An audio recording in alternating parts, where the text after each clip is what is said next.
Bonjour à tous, je vous propose une vidéo sur le dernier chapitre de chimie portant sur les diagrammes potentiels pH. Donc dans ce chapitre, nous allons retracer des diagrammes, mais contrairement à ce que l'on faisait dans les chapitres précédents, on ne tracera pas des diagrammes en une seule dimension, mais en deux dimensions, la grandeur en abscisse étant le pH et celle en ordonnée, le potentiel. Et on rajoutera également des choses vues dans les réactions de précipitation et de complexation, puisque une même espèce peut avoir à la fois des propriétés basiques, peut jouer le rôle d'un ligand en complexation, peut être l'anion qui va intervenir dans la formation d'un précipité. Donc on va bien réinvestir ce que l'on a vu dans les chapitres précédents.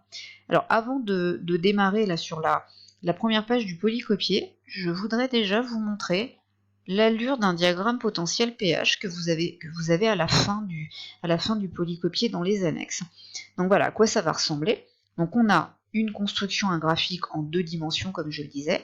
Le pH est en abscisse, on aurait dû s'arrêter à 14 si on est en solution aqueuse, on est allé un petit peu au-delà. Et le potentiel s'exprime en volts, il peut être négatif, hein, ça a du sens, un potentiel négatif en chimie. Donc là, il s'agit du diagramme potentiel pH du fer. Alors, vous voyez qu'il y a différentes espèces du fer qui sont représentées, hein, le fer solide, des ions fer, fer 2, fer 3, et puis des précipités, ici, hein, des hydroxydes de fer 2, hydroxydes de fer 3. Il y a en fait deux diagrammes qui sont superposés, enfin d'ailleurs trois en toute rigueur. Hein. Il y a un premier diagramme qui est fait en très plein ici, avec une concentration de travail, je vais réexpliquer ce que c'est après, de 10-2 mol par litre. Un autre diagramme avec une concentration de travail qui est plus petite, vous voyez que ça translate légèrement, hein, les droites sur le diagramme. Et on a superposé à ce diagramme là celui de l'eau, on le tracera également dans le chapitre, parce que l'une des utilisations des diagrammes potentiels pH, c'est de prévoir la stabilité des espèces chimiques, notamment dans l'eau. C'est important de savoir si une espèce, notamment un métal, placé au contact de l'eau, va réagir avec l'eau ou pas, est-ce qu'il y aura de l'oxydation, phénomène de corrosion, etc. Donc voilà, pour l'allure d'un diagramme, et puis donc le but c'est pas simplement de comprendre cette allure et de savoir tracer le diagramme, mais bien sûr de l'utiliser. Je reviens à la première page pour vous expliquer donc quelles sont les réactions à prendre en compte pour tracer un diagramme comme celui-ci. Alors d'abord, sur l'axe vertical, l'axe des ordonnées, on placera le potentiel. Donc si je considère un couple oxydant-réducteur, on aurait juste besoin d'ajouter des électrons pour équilibrer la demi-équation. Donc c'est un cas de demi-équation simple, on n'a pas besoin de faire intervenir les ions hydrogène et les molécules d'eau. Donc on a vu dans le chapitre sur l'oxydoréduction que quand on traçait un diagramme de prédominance, alors nous on le faisait, on le faisait horizontalement, comme ça, hein, orienté vers la droite, vers les valeurs croissantes de potentiel, on avait vu que les zones de fort potentiel correspondent à la zone de prédominance ou d'existence de l'oxydant. Bah là, si au lieu de tracer un axe qui est horizontal en potentiel, je le fais verticalement, bah on aura donc la zone correspondant à la zone de stabilité ou d'existence de l'oxydant, qui sera celle donc des potentiels les plus élevés. Donc ici, potentiel élevé, zone de prédominance de l'oxydant du couple. Potentiel faible, zone de prédominance ou d'existence du réducteur. Entre, on aura une droite frontière. Ici, je l'ai tracé horizontalement, mais vous avez vu dans le diagramme que je viens de montrer auparavant, là, pour le faire, que les droites frontières peuvent aussi être obliques. Les droites verticales correspondront à autre chose, je vais le montrer juste après pour les équilibres acido-basiques. Donc la valeur là, correspondant à cette droite frontière qui est ici horizontale, j'ai mis que c'était un potentiel fixe. Dans ce cas, hein, parce qu'il n'y a pas d'ion H+, notamment, qui interviennent dans la demi-équation, pour la trouver, vous écrivez la relation de Nernst correspondante pour trouver le potentiel. Donc le potentiel, c'est le potentiel standard du couple redox correspondant, plus 0,06 sur n, n minuscule étant le nombre d'électrons dans la demi-équation, et on multiplie ce rapport par le logarithme du rapport de l'activité de l'oxydant sur l'activité du réducteur. Et vous verrez pour le tracé, il y a des conventions pour les valeurs des activités, suivant qu'il s'agit d'une espèce gazeuse ou d'une espèce en solution par exemple. Donc ça, c'est a priori pour les droites frontières horizontales, quand vous avez un couple redox pour lequel la demi-équation s'écrit sans faire intervenir d'ion H+, ou de molécules d'eau, enfin, surtout sans faire intervenir d'ion H+. Pour les parties frontières verticales, là ça va correspondre aux équilibres acido-basiques. Hein. On a vu ça il y a quelques semaines, vous l'aviez déjà étudié au lycée. Donc on considère un couple acide-base, AH plus A-, on peut associer une demi-équation comme celle-ci.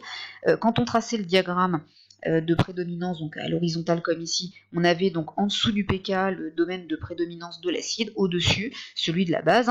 Évidemment, la droite frontière, elle correspond à la situation dans laquelle il n'y a aucune espèce prédominante, donc il y a égalité des concentrations de la base et de l'acide du couple, en prenant la relation pH-pK qui est donnée ici. Donc si vous avez égalité entre ces deux concentrations, vous trouvez bien que le pH est égal au pK.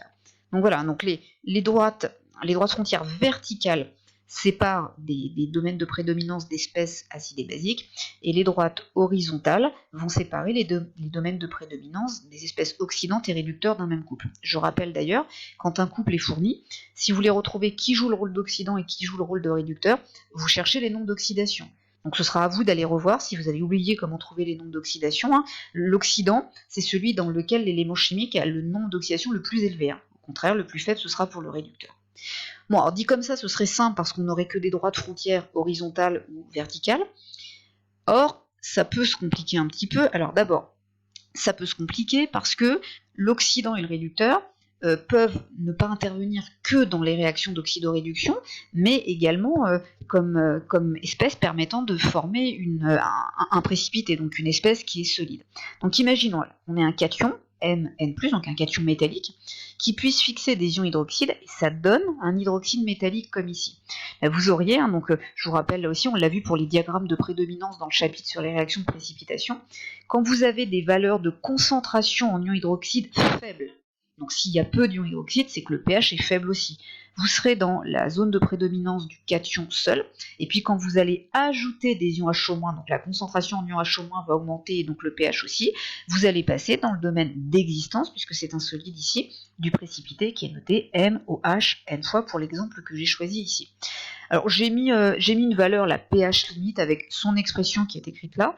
Vous n'allez sûrement pas la prendre par cœur, il faut la retrouver, d'autant plus que cette expression-là va dépendre du petit n ici, qui correspond à la charge positive là, du cation.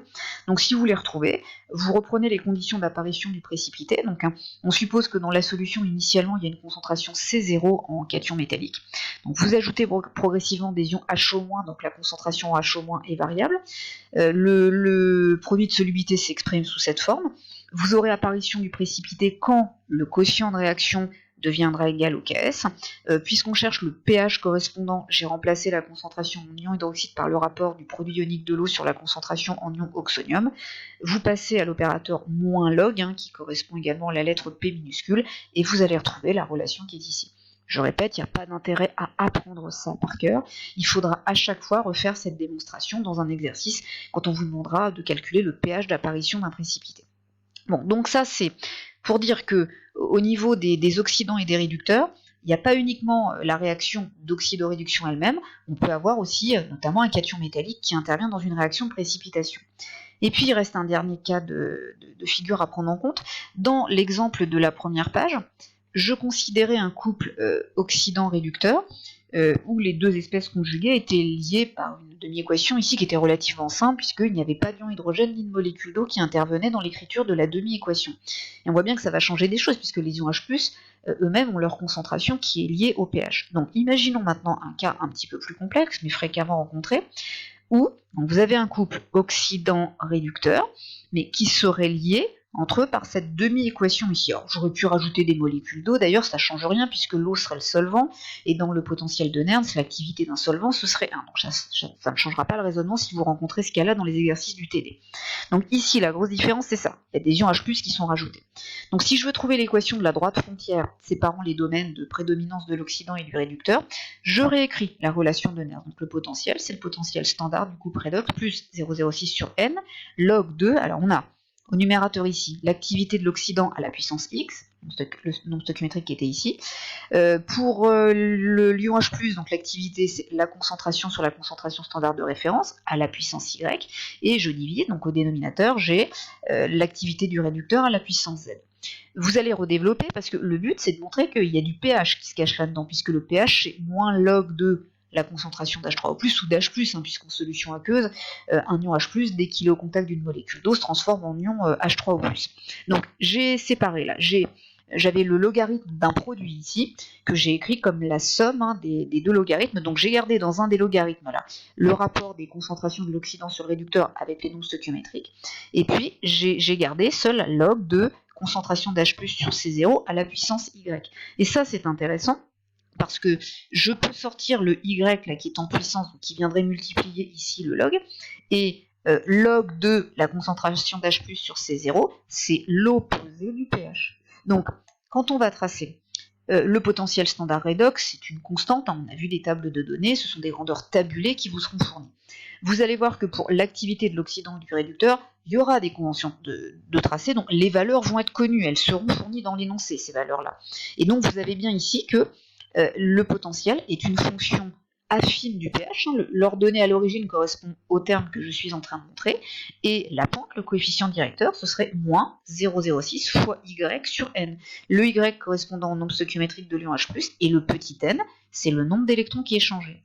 Donc là, pour séparer le domaine de l'oxydant de celui du réducteur, on n'a plus une droite horizontale comme je l'ai montré au début du chapitre, mais vous aurez une droite affine décroissante avec cette pente. Alors on dit que la pente vaut moins 0,06 Y sur N volts par unité de pH, hein, puisqu'il s'agit d'un potentiel qui s'exprime en volts. Alors que le pH n'a pas d'unité en soi, on parle d'unité de pH.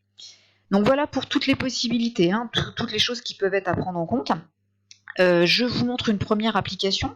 Alors d'abord, si on vous donne un diagramme potentiel pH pour un élément chimique, un diagramme potentiel pH se trace pour un élément. Je vous ai montré en exemple au début de la vidéo celui du fer. Là, il s'agit de celui de l'argent.